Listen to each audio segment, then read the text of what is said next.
You humiliated me behind my back. I will take back every ounce of power you stole. My cheating wife came back from her lover and walked into our living room like it was a runway. Heeled boots, loose hair, phone still in her hand. A little smirk she didn't bother to hide. I was sitting on the couch, TV off, lights low, pretending to scroll through my phone. My heart wasn't beating normally, it was punching the inside of my chest. She tossed her purse onto the chair, shrugged out of her coat, and looked at me like I was a piece of furniture she'd forgotten she owned. "Now that Mark gave me emotions," she said, lips curling into this cruel little smile. "You can touch me." She actually said that, word for word. I stared at her, and in that second something inside me just clicked into place. Not broke, broke comes later. First there's this cold, clean moment where everything lines up. All the late nights at yoga, the sudden perfume she got on sale, the locked phone, the empty eyes when she looked at me. All of it folded neatly into that one line. I put my phone down, stood up slowly, and felt this strange calm settle over me, like my anger had frozen solid. "No need," I said. "I know everything." She laughed, actually laughed. "You always say that, Daniel. You know everything. You don't know SHT. I took a step closer, close enough to smell his cologne on her. Not her perfume, his cologne. That detail landed like a slap. "I'm on my way to tell Mark's wife," I told her. "Check your bank account. It's empty." The color drained from her face faster than I thought humanly possible. 1 second she was this smug, glowing redhead in a white blouse. The next she looked like someone had pulled the plug and let all the blood out. "What did you do?" she whispered. And that's the real beginning. Not the affair, not the first lie, not the first time she slipped out for drinks with the girls and came back smelling like some other man's shower gel. No. The real beginning is the moment the liar realizes she's not the one holding the strings anymore. You want to know how I got there? How a guy like me, regular dude, 35, IT job, mortgage, dog, the whole safe husband starter pack, ended up draining his own wife's account and planning to knock on another man's door with a file full of screenshots. All right, let's rewind. The thing about betrayal is it doesn't start with something huge. It starts with little edits to reality. My name's Daniel Walker. Her name is Olivia. When we met, she was the kind of woman who turned heads without trying. Red hair, sharp green eyes, laugh that could fill a room. Back then, that laugh felt like sunlight. Later, it would sound like broken glass. We'd been married 7 years. Comfortable years. Not perfect, show me a marriage that is, but ours felt solid. At least, that's the story I kept telling myself while the foundation quietly rotted. The first crack I noticed was about 6 months before that night. She started staying late at work. She's a project manager for a marketing firm, so late meetings and urgent campaigns weren't exactly new vocabulary. But the way she said them changed. Before, she'd roll her eyes, complain about clients, promise to bring me something from that Thai place near her office. Suddenly the tone shifted. No more complaints. No more ugh. I hate this client. Just a casual, don't wait up, okay? Like she was doing me a favor by not being home. Then came the phone. Olivia had always been one of those "my phone is somewhere in the house. I'll find it later" people. But overnight, it became an extra limb. Locked screen, face down on the table, bathroom trips with the phone in her hand. She started laughing at messages she wouldn't show me, thumb flying over the keyboard while she sat beside me on the couch, mentally somewhere else. When I asked, "Who's that?" she'd shrug. "Just work. You wouldn't get it, Dan. It's campaign stuff." She said that a lot. You wouldn't get it. Like my brain stopped working once I put a ring on her finger. I tried to ignore it at first. That's what you do when you love someone and you're scared of the answer. You tell yourself stories. She's stressed. She's tired. She needs her space. You become your own gaslighter. But little things kept stacking up. She changed her perfume. New scent. Expensive. Floral with a sharp edge. I complimented it once, and she smiled too hard, like she was remembering who actually liked it. She started hitting the gym more. Not together, not let's be healthy, but alone at weird times. She'd come back flushed, hair damp, eyes bright in a way that had nothing to do with treadmills. Intimacy turned into a schedule she forgot to follow. She always had an excuse.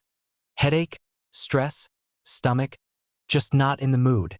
But her Instagram stories were full of wine glasses, selfies at rooftop bars, filtered sunsets. I wasn't stupid, just in denial. Then I met Mark. First, he was just a name. Mark from the client side. Mark thinks we should change the slogan. Mark didn't like the last draft. I heard his name so often I started joking about him. Should I be jealous? I asked once, half laughing. She looked me dead in the eye and said, "You don't have anything to compete with, Daniel. Relax." That stung more than I let her see. The first time I saw him was by accident. I went downtown one Friday to surprise her with lunch. Stupid, right? Husband shows up with takeout like some sitcom punchline. I remember standing outside her office building, holding a bag of burgers, rehearsing some cute line in my head. Then I saw her through the glass doors. She wasn't alone. She was with this tall guy in a navy suit. Dark hair, confident posture. That easy, I own every room I walk into grin. He had his hand on her elbow in this familiar way, like it had been there 100 times already. She tilted her head back and laughed. That bright Olivia laugh I hadn't heard at home in months. He brushed a strand of hair off her face. Casual. Intimate. She didn't look like a married woman walking out of work. She looked like a woman starring in her own movie. I froze on the sidewalk, suddenly hyper-aware of everything. The weight of the food in my hand, the sweat on my back, the stupid hopeful smile dying on my face. I didn't storm in. I didn't shout. I didn't throw the burgers in the trash dramatically. I did what men like me do. I watched. I memorized. I filed it away like evidence in a case I didn't want to open. She didn't see me that day. But after that, I started watching everything. She didn't see me that day. But after that, I started watching everything. You know that feeling when you already know the answer, but you keep flipping the pages, hoping the ending somehow changes? That was me. I went from trusting husband to quiet investigator in about 3 days. No yelling, no drama. Just observing. Olivia thought she was clever. She started dressing up more for meetings. Blouses that dipped lower, skirts a little tighter, perfume applied twice instead of once. She'd stand at the mirror, tilting her head, smiling at herself in a way she never did when we were going out together. "You like it?" she asked one evening, smoothing her dress over her hips. "You look great," I said. "Big presentation?" "Something like that," she answered, eyes already drifting back to her phone. Notification. Quick smile. Thumbs moving fast.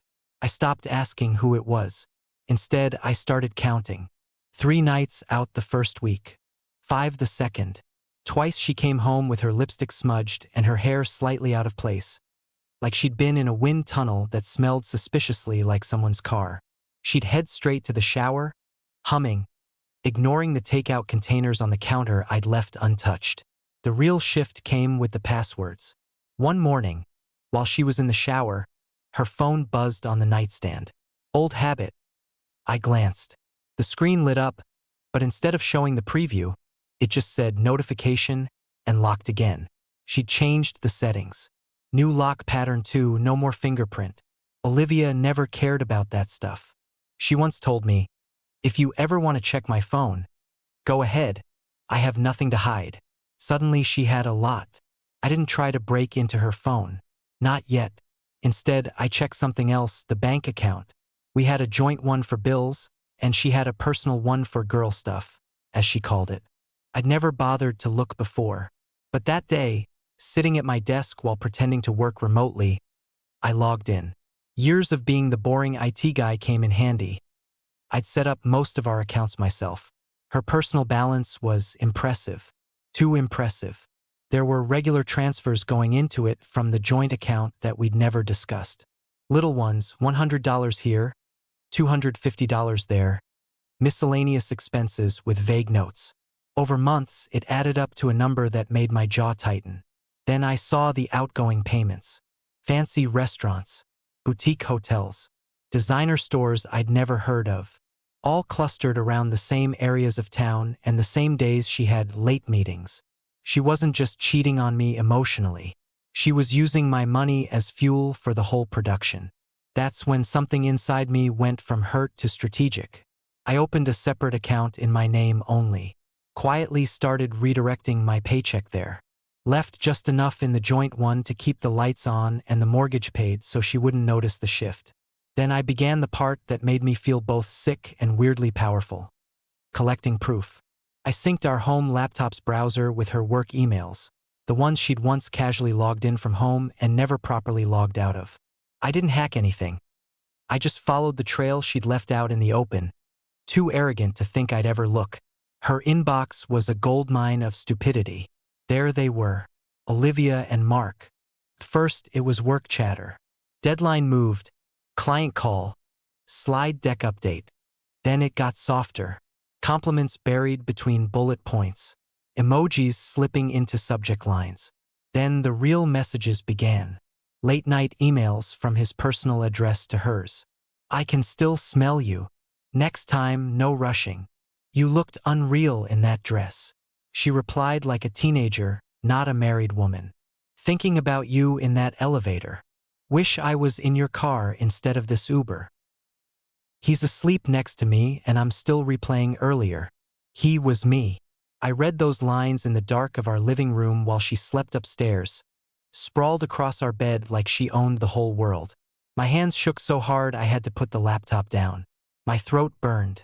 My vision blurred. I didn't cry. Not then. Anger came first. Clean, electric anger that didn't shout. It just started rearranging things in my head. I made copies of everything. Screenshots, PDFs. I emailed them to an account I'd created specifically for this, one she'd never guess. Not Mighty It was petty. Sure. But when your life is turning into a crime scene, a little dark humor helps. The final piece of the puzzle dropped into my lap a week later. She came home late again, hair messy, cheeks flushed, eyes sparkling. She walked past me, tossed her keys onto the table, and headed straight for the shower. Her phone buzzed on the counter. This time, she'd left it unlocked. One new message from Mark. Can't wait till you're mine for Real. He has no clue, right? Olivia replied in front of the mirror, not realizing I could see the reflection of her screen. Daniel? Please. He's blind. He'll thank me when I finally leave. Blind. That was the night I stopped being blind. That was the night I decided I wouldn't just confront her. I'd dismantle the little fantasy world she'd built, piece by piece, starting with her precious Mark. I didn't sleep that night. I lay awake beside Olivia, listening to her breathe like nothing in the world was wrong. It was almost surreal, how someone could destroy a marriage and sleep like a baby next to the man she was betraying. I stared at the ceiling, the words she'd written still echoing in my skull. Daniel? Please. He's blind. Blind. Not hurt. Not confused. Not struggling. Just blind, like some idiot she was dragging around by the collar. By dawn, the anger that had been simmering quietly wasn't simmering anymore. It was boiling. Not loud, not chaotic, icy and calculated. The kind of rage that gives you an eerie sense of clarity. I wasn't going to yell. I wasn't going to beg. I wasn't going to ask her why she threw our vows into the trash. I was going to end the illusion she had built brick by brick. When she finally woke up around 10 a.m., she stretched lazily, smiling at her reflection in the mirror like she was starring in her own music video. She didn't even glance at me. That was the part that stung the most. Not the affair, not the lies, but the confidence that I didn't matter. She walked downstairs humming, scrolling through her phone with that glow women get when they're texting their dopamine supplier. I followed her, heart steady, voice rehearsed. Morning, I said. She didn't look up. Yeah. A single syllable. 7 years reduced to that. I want to talk, I said. She sighed. Loudly, dramatically, like I had ruined her movie soundtrack. Daniel, not now. I have a meeting in. You're not going anywhere. That got her attention. She blinked, slowly lowering her phone. Excuse me? I nodded toward the table. I'd laid everything out there. My laptop, a neat folder, printed screenshots, bank statements. A silent crime scene. Sit, I said. She didn't sit. She folded her arms and leaned against the counter, eyes rolling. What is this? Some sad midlife meltdown? She scoffed. Because if this is about me being busy, then this is about Mark. That word, Mark, hit her like a slap. Her posture shifted, shoulders tightening, jaw clenching. She tried to play it cool, but her face betrayed her. I don't know what you. Shut up, I said, calm but sharp enough to cut. She froze. No one had ever told Olivia to shut up. Not like that. I opened the laptop and clicked the first file. Her emails glowed on the screen, each one a nail in the coffin she'd built herself. Her eyes widened, pupils flickering wildly. Her lips parted, but no sound came out. For the first time in months, she wasn't in control. You hacked me? She hissed finally, clinging to the only rope she saw. No, I said. You logged in on my laptop. You just assumed I was too stupid to look. Her cheeks flushed, not in embarrassment but rage. You're insane. These don't mean anything. Nothing means anything to you, I interrupted. Not vows, not loyalty, not respect. She laughed. A sharp, hysterical sound. Respect? Please. Mark treats me like a woman. You treat me like a wife. I shot back. Crazy, I know. That shook her. She looked away for the first time. I handed her the printed bank statements next. She scanned them, and her face went pale again. You stole my money. Our money, I corrected. You were funding your little romance novel with joint finances. I simply moved what was left. She threw the papers at me. You're pathetic. No, I said. I'm awake. She stepped closer, eyes burning, voice turning venomous. Mark gives me emotions, Daniel. He makes me feel alive. You. I don't care. She stopped mid-sentence. The script she had rehearsed suddenly useless. You don't get it, she whispered. Mark understands me. Then go live with him, I said. But first, I'll tell his wife everything. Her breath caught. There it was, the crack in her armor. You wouldn't dare. I smiled. Watch me. And for the first time since this nightmare started, Olivia looked scared. Not sorry. Not remorseful. Scared. That's when I realized something important. She never expected me to fight back. She expected blindness. But blind men learn to see eventually. And I was done living in the dark. The silence that followed my words wasn't peaceful. It was violent. It curled around the room like smoke, thick and poisonous, choking every breath between us. Olivia wasn't used to silence, not unless she controlled it. She didn't know what to do when the silence wasn't hers. She stared at me like she was recalculating her entire universe, trying to understand how her dumb, boring, blind husband suddenly had power she hadn't accounted for. Her voice trembled, not with fear, but with outrage that the script had changed without her permission. You can't tell her, she finally snapped. This is between us. No, I said.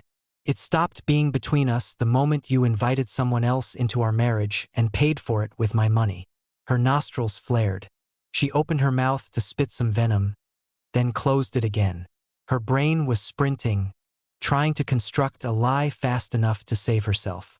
That's the thing about liars, they don't panic because they're guilty. They panic because they're losing control. You don't understand, she said, shifting her tone, now softer, sweeter, dripping fake sincerity. This wasn't cheating. It was emotional clarity. I laughed, actually laughed. Clarity? That what you call sneaking around hotels and writing love letters from elevators. She flinched. I didn't stop. Tell me something, Olivia. When Mark gave you these emotions, was that before or after you drained our joint account to impress him? Her face twisted. It wasn't like that. It was exactly like that. She slammed her hand on the table. You pushed me to this. There it was. The classic cheater defense. Betrayed? Victim. Lead? Victim. Destroyed a marriage? still the victim. How exactly did I push you into another man's car? I asked. Was it when I paid our bills? Fixed the house? Took care of your messes? You stopped paying attention to me, she screamed. So Mark paid attention with his hands? I shot back. Very thoughtful of him. Her voice rose, shrill, unhinged. He makes me feel alive. And now you can feel alive explaining it to his wife. The color drained from her cheeks again. I watched her crumble, not physically, but structurally. Like a skyscraper that suddenly realizes its foundation never existed. You'll ruin everything, she whispered. No, ikurrakta. You already did. She tried another tactic. Tears. But they weren't real tears. They were tactical tears, designed to weaken resolve, soften hearts, rewrite reality. You don't know what it's like, she sobbed, to feel invisible in your own home. I leaned forward. Invisible people don't glow when their phone buzzes. Invisible people don't come back smelling like someone else's cologne. She froze. I continued. Invisible people don't laugh at their husbands while another man undoes their buttons. Her eyes widened, not because I was wrong, but because she knew I had seen everything without her noticing. That terrified her. You've changed, she whispered. No, I said. Eva awakened. Big difference. She backed away, hands trembling now. Not fear of me, but fear of exposure. Please, Daniel, don't do this, she begged. Don't tell her. Don't tell anyone. You didn't care who you hurt, I replied. Why should I? I made a mistake, she snapped desperately. A mistake is forgetting an anniversary, I said coldly. You built a relationship behind my back. You funded it. You lived in it. Her mask slipped completely. No charm, no arrogance, just raw fury. You won't win, she hissed. Mark and I. You and Mark are finished, I interrupted. By tonight, his wife will know. And when she does, your little world collapses. She lunged toward me, grabbing my arm. Daniel, stop. You can't do this. I pulled free. I already did.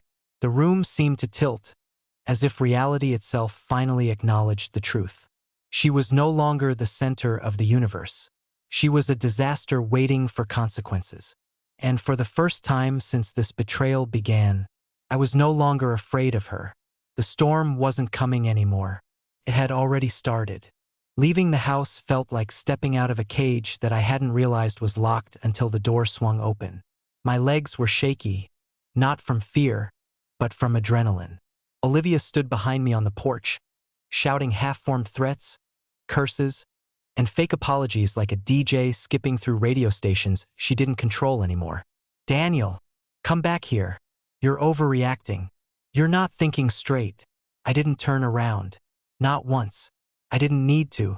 I could picture her perfectly. Hair wild, mascara smudged, panic tightening her face into something feral. It was the first time I had ever seen her without confidence. And suddenly, she looked small. I drove across town, every stoplight like a countdown. My heart pounded, but my mind was strangely calm. I wasn't the man she'd been describing behind my back. I wasn't blind. I wasn't fooled. I wasn't weak. I was done. Mark lived in one of those polished suburban neighborhoods, fresh lawns, identical mailboxes, houses pretending to be worth more than the lives inside them. His looked like a magazine cover, the type of place where scandals hid behind perfect curtains. I parked across the street. For a moment, I sat there, breathing, letting the weight of what I was about to do settle into my bones. My phone buzzed again, Olivia, calling. I declined. She called again, declined. Then a text. If you go there, you'll regret it. Funny. She'd spent months turning my life into a regret factory. And now she thought threats mattered? I stepped out of the car, folder in hand, emails, screenshots, bank transactions, receipts of betrayal printed in ink as cold as truth. Each page was a knife. Each lie she told had sharpened it. I approached the door, my reflection staring back at me from the polished glass. I didn't recognize that man. His eyes were harder, his shoulders straighter, his pulse louder. He wasn't looking for closure. He was delivering consequences. I rang the doorbell. It was a normal sound, but it felt like I just set off explosives. Footsteps approached. The door opened, and there she was, Mark's wife. Her name was Emily. I remembered it from one of Olivia's emails where she'd mocked her. Olivia had described her as fragile, boring, the kind of woman who doesn't know what she has. Funny, that was exactly what Olivia had become. Emily blinked at me, polite confusion painted across her face. "Can I help you?" My voice didn't tremble. "Yes," I said. "My name is Daniel Walker. We need to talk about your husband." Her expression shifted. Confusion, then suspicion, then fear blooming slowly like a bruise. She motioned me inside, locking the door behind us with hands that suddenly shook. We sat at the kitchen table. Spotless, expensive, the kind of place Olivia used to wish we could afford. "What is this about?" Emily asked, voice thin. I laid the folder in front of her. "This," I said, "is about the person you think you're married to." She hesitated, then opened it. Silence. The kind of silence that cuts the oxygen in a room. Her eyes scanned page after page, her fingers trembling harder each second. A soft gasp escaped her lips. A tiny, wounded sound. Not dramatic, not loud, real. Tears didn't explode. They arrived quietly, breaking her composure like a single crack in glass that suddenly spiderwebs. "He told me," she whispered. "He told me he was working late. He told me you were." She couldn't finish. I nodded. "He lied to both of us." She covered her mouth, shoulders shaking. I didn't comfort her. This wasn't a movie. We weren't allies. We were casualties of the same explosion. "Why are you showing me this?" she asked finally. "Because lies don't stop until someone flips the lights on." Emily didn't speak. She flipped another page, then another, then stopped, holding one email like it weighed 1,000 pounds. "I knew something was wrong," she whispered.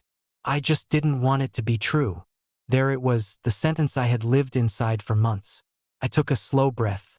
Truth doesn't care what we want. I stood to leave. My part was done. Emily didn't look at me as I walked toward the door. Just before I stepped outside, she spoke again. For words that chilled the air around us.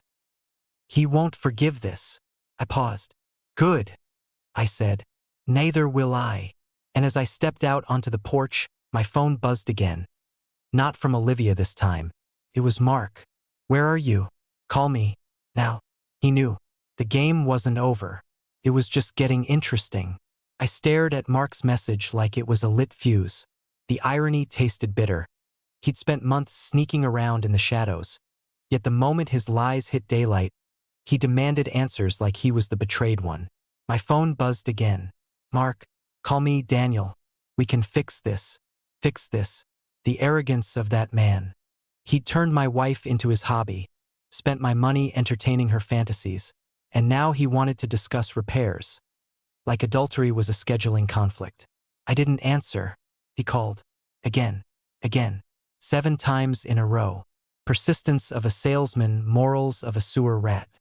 On the 8th ring, I picked up, not because I wanted to talk, but because silence was no longer enough. His voice exploded through the phone, loud, breathless, shaking with a fury he hadn't earned. "What the hell did you tell her?" "Everything," I said, calm, surgical. "You idiot," Mark snapped. "You don't understand what you've done." "Oh, I understand perfectly," I replied. I pulled the curtain. "The show's over." He inhaled sharply, like someone who'd never been denied anything in his life. "You had no right." I cut him off. "You had no right to my wife, Mark." A pause. Silence thickened. Then he laughed, cold, mocking, the laugh of a man who mistook ego for power. "Your wife came to me," he said smugly. "She begged for something real. Something you couldn't give her." My hand clenched so tight the phone creaked. "You can keep her emotions," I said. "I'll keep the consequences." He scoffed. "Don't play hero. Olivia is mine. She chose me." Suddenly, I heard Olivia's voice in my head. "Now that Mark gave me emotions, you can touch me." She wasn't talking about affection. She was talking about ranking me. Like I was a consolation prize, a safety net, a leftover. Not anymore.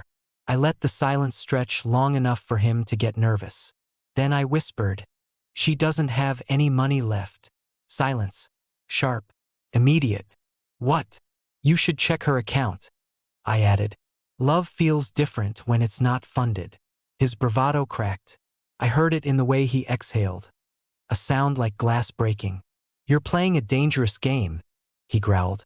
"No," I said. "I'm ending one." Before he could spit another threat, I hung up. The anger didn't fade, it sharpened. Revenge wasn't something I had planned, but betrayal builds its own architecture. You either collapse under it or you learn how to swing the hammer. As I walked back to my car, I replayed every red flag I had ignored. Every late night, every laugh, every lie Olivia dropped like crumbs she expected me never to follow. I had followed them, and now the forest was burning. I didn't go home. I wasn't ready to see her face. Not yet. Instead, I drove. No music. No thoughts loud enough to hear. Just the sound of tires and consequences stitching themselves together in my head. Halfway across town, my phone buzzed again. This time, a different message. "Emily, he's packing. He thinks you'll come back here." Packing. Interesting. It meant Mark wasn't thinking clearly anymore. Panic was eating him alive. His ego was bleeding. Betrayers don't panic when they're guilty. They panic when they lose control. I typed one line back. "Good. Let him run. He has nowhere to hide." As I hit send, another message came through. This one from Olivia. "Where are you? We need to talk." No apology. No remorse. No humility. Just need. As if my existence revolved around her needs. I blocked her. Not because it hurt to read her words, but because for the first time since this nightmare began, I didn't care what she wanted. The world she lived in. The throne she built from lies, manipulation, and stolen affection was starting to collapse. And she could scream all she wanted. Kings don't rebuild castles in someone else's fire. This wasn't the end. It was the middle. And the next move wasn't hers. It was mine. By the time I pulled into the driveway, the house didn't look like home anymore. It felt like a set. Props, lights, costumes, everything staged for a performance Olivia assumed she'd always direct. But her show was ending and she could feel it. She was standing at the front door, arms crossed, eyes wild, like she'd been rehearsing lines and none of them were landing right. Her makeup, usually flawless, was smudged, her hair tangled. The diva of her own fantasy looked like a storm had chewed her up and spit her out. The moment I stepped out of the car, she sprinted toward me. "Daniel, listen," she demanded. Not asked, demanded. Like she was entitled to my attention even now. I walked past her without a word. She grabbed my arm. "Don't ignore me." I stopped, slowly turning to face her. "That's all you ever did to me." Her mouth opened, no sound. For once, she was the one without a script. Inside, the house was a shrine to a life I was no longer part of. Photos of us smiling, souvenirs from trips, things we bought thinking they meant something. I saw none of it. Not as memories, not as pain, just debris. Olivia followed me, heels snapping sharply against the floor. "You can't just show up at people's houses and ruin marriages," she yelled. "You started that trend," I replied. She stomped in front of me, blocking the hallway like she was guarding treasure. "That woman was a nobody. She was weak. She doesn't deserve him." I stepped closer. My voice dropped low. "You don't get to decide what anyone deserves." She flinched. Truth does that. It doesn't shout, it pierces. Her face twisted into something ugly, something primal. "You think you're the victim here?" I laughed. Not because it was funny, but because the absurdity finally snapped into clarity. "You cheated on me," I said slowly. "You lied to me. You drained our accounts. And yes, somehow, I'm the problem." She flicked her hair back. "If you had been more of a man, that excuse should be printed on every cheater's forehead." I interrupted. "It saves them from having to tell the truth. They're cowards." She slapped me, Not hard enough to hurt, just hard enough to reveal herself. Her voice trembled with rage. Mark understands me. He makes me feel things you never could. And now he knows you can't afford loyalty, I said. Her eyebrows shot up. What did you do? I told him the truth. And I told his wife. For a moment, Olivia, this woman who strutted through life like she was fireproof, looked like she'd been set ablaze. You ruined everything, she screamed. No, incorrecte. You built something rotten and called it love. I just opened the windows. She shook her head violently, pacing back and forth, hands in her hair like she could rearrange the universe if she tugged hard enough. He'll come back, she muttered. He just needs time. Let me guess, I said. He told you you're special, different, worth it. Her eyes widened, not because I was wrong, but because I was precise. That man uses the same vocabulary on every woman, I added. You're not his first, and you won't be his last. She lunged toward me, voice cracking. He loves me. He loved the thrill of taking something that wasn't his, I said. Now that it's broken, he's bored. The words hit harder than any slap. She sank onto the couch, trembling, mascara streaking down her cheeks like war paint melting off a fallen soldier. What do you want from me? She whispered. I looked at her, really looked. Not at the woman I thought I married, but at the stranger she'd become. Nothing, I said. You don't have anything left I want. She was breathing hard now, desperate, clawing for something. Anything that would put her back in control. That's not true, she whispered. You still love me. My answer was simple. I love who you pretended to be. That person never existed. She stopped breathing for a second because truth is the sharpest weapon of all. Olivia wasn't losing her husband. She was losing her audience. And for someone like her, that was worse than losing love. The queen didn't fall. She shattered. And I didn't lift a finger. There's a moment after destruction when the world goes quiet. Not peaceful quiet, but the kind that follows an explosion, where dust floats in the air and you're not sure what's still standing. That was my life now. The blast was over. The echoes remained. Olivia didn't speak for a long time after I told her the truth. The real truth. Not the fairy tale she'd rehearsed in hotel rooms and parking lots. She sat there on the couch like a statue cracked down the middle, her voice gone, her power gone, her kingdom gone. If she was hoping I'd comfort her, she misunderstood who I was now. Sympathy was something the old Daniel carried, like a wallet. And just like that wallet, she emptied it long ago. When she finally spoke, her words were small. What happens now? I didn't answer right away. I was looking around our house, not as a shared home, but as evidence. Pictures of us smiling. Gifts we once thought meant something. The couch where she'd sat texting him while telling me she was exhausted. The kitchen where she'd kissed me goodbye before meeting him instead. These weren't memories. They were crime scenes. What happens now, I said, is simple.